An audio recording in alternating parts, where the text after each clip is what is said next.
मालिक को प्रणाम। सभी अभ्यासी भाई बहनों को नमस्कार।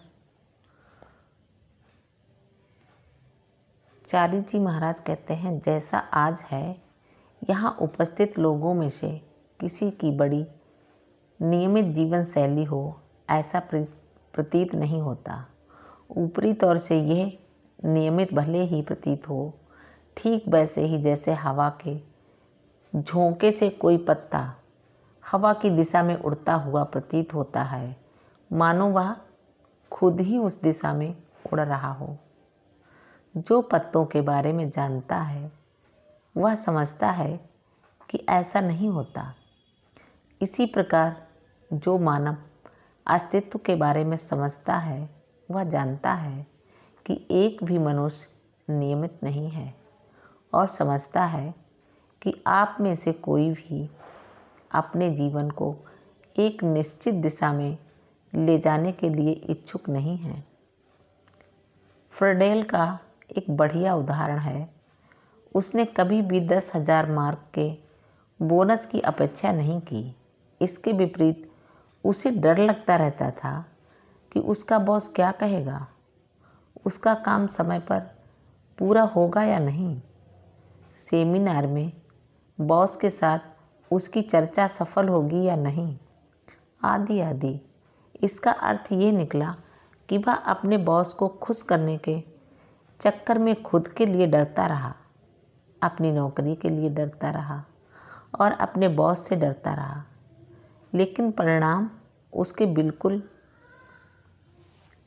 विचारों के बिल्कुल विपरीत निकला, एकदम विपरीत दिशा में।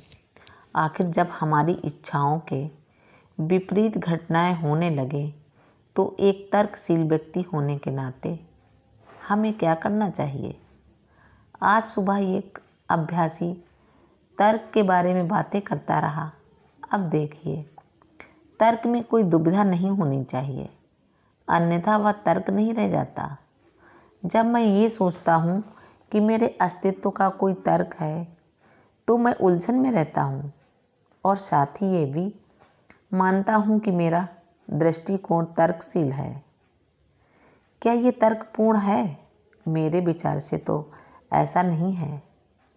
जब मैं ये आप में से कोई भी एक शिक्षित, बुद्धिमान, आत्म प्रेरित इंसान के रूप में ये पाए कि वह अनिच्छा दिशा में जा रहा है,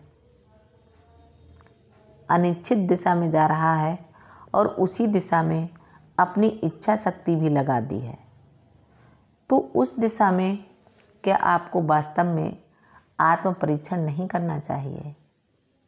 हम वास्तव में भाग्य नियमित मित्र, संबंधियों, अच्छा आदमी, बुरा आदमी के बारे में चर्चा करके समय नष्ट कर देते हैं, जबकि हमें ये सोचना चाहिए कि क्या ये वही दिशा है जिसकी ओर चलना मेरे लिए उसने निर्धारित किया है। अक्सर ऐसा होता है कि विमान चालक को ग्राउंड कंट्रोल से अचानक निर्देश मिलने लगते हैं कि उसे दिशा बदलनी है और वह सोचता है कि ऐसा क्यों हो रहा है। तभी अचानक उसे महसूस होता है कि तेज़ हवाएं चल रही हैं और वह मार्ग से भटक गया है।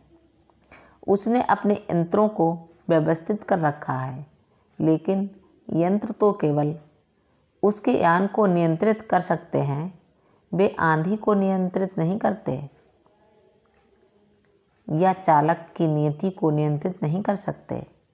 इसलिए ग्राउंड कंट्रोल कहता है अपनी दिशा बदलो। वह कहता है ठीक है, अपना दिशा सूचक देखो, तुम दिशा से भटक गए हो, तुम्हारी दिशा किधर है, तुम्हारी मंजिल कहाँ है। हमारे जीवन में भी यही होता है।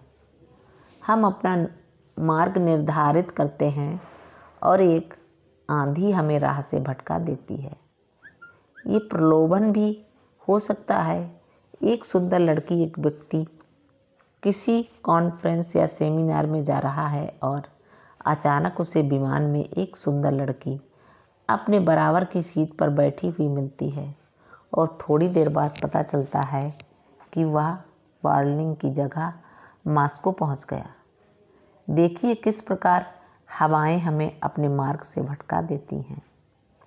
एक दूसरे आदमी को 11 बजे किसी से मिलना है और वह एक रेलवे फाटक पर अखबार पढ़ने लगता है और उसको मिलने का समय निकल जाता है। दूसरा आदमी इस आशा के साथ निष्क्रिय शेयरों में पैसा लगाने का लालच कर बैठता है कि कुछ दिनों में बाजार उसके पक्ष में हो जाएगा।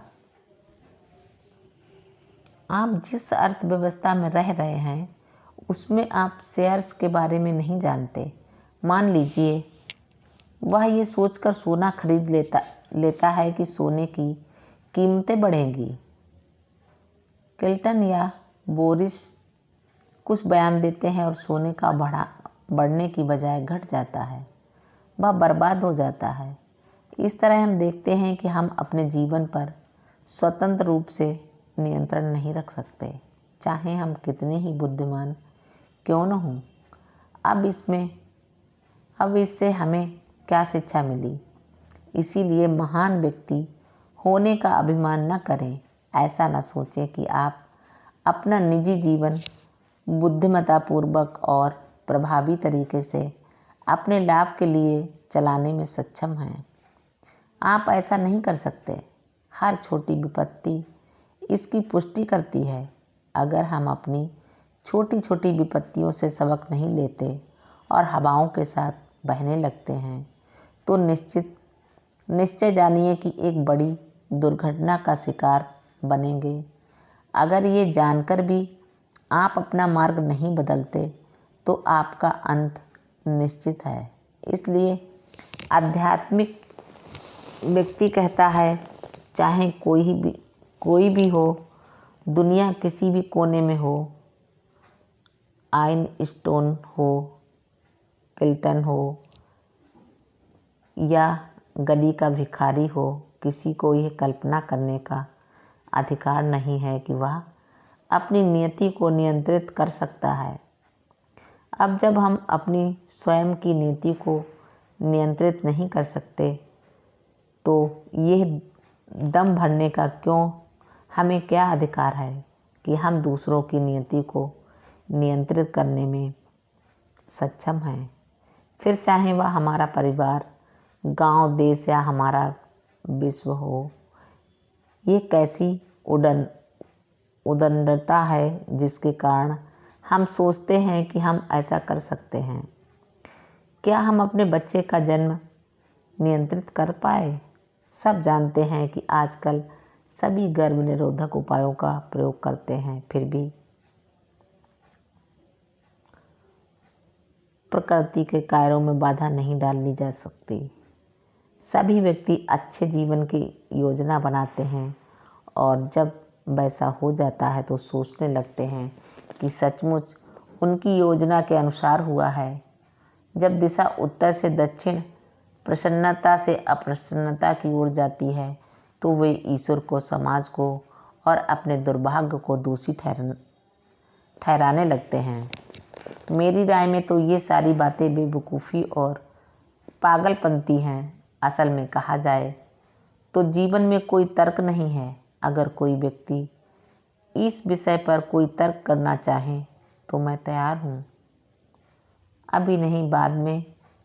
लेकिन आत्मज्ञानी पुरुष कहता है, कोई है जो जानता है कि आपके लिए क्या अच्छा है। अच्छे से मतलब ये नहीं कि एक सुविधाजनक जीवन हो, एक खूबसूरत पत्नी हो या बैंक में जमा धनराशि हो। इसके विपरीत यह भी हो सकता है कि किसी खेत में एक भीगी झोपड़ी हो या एक खूबसूरत पत्नी हो जो जीवन भर तुम्हारे प्राण खाती रहे।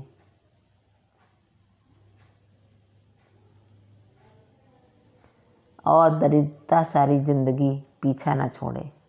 बाबूजी महाराज कहा करते थे कि उनके जीवन के महान आशीर्वाद में से एक थी उनकी पत्नी, क्योंकि वे इतनी कर्कश थी कि उन्हीं के कारण वे चरम सीमा तक सहनशीलता विकसित कर सके। यह कोई हंसने की बात नहीं है, क्योंकि या तो आप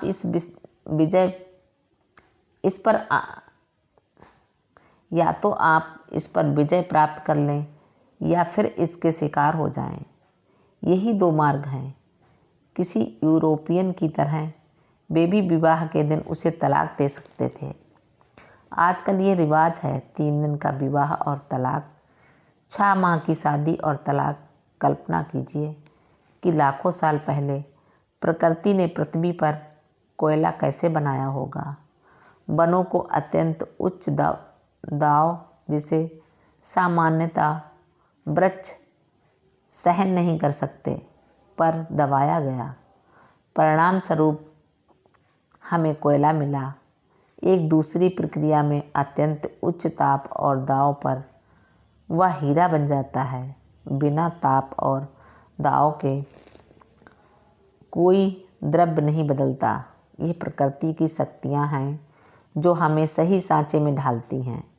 इसी प्रकार जैसे कांच को भट्टी में पिघलाकर सांचों में डालकर कांच की विभिन्न सुंदर वस्तुएं बनाई जाती हैं, इसीलिए मेरी राय में तो हमें विकसित होने के लिए दबाव की ज़रूरत है और हमारे संस्कार ऐसे ही दबाव हैं, वे हमारे लाभ के लिए हैं। मालिक को प्रणाम। सभी अभ्यासी भाई बहनों को नमस्कार, धन्यवाद।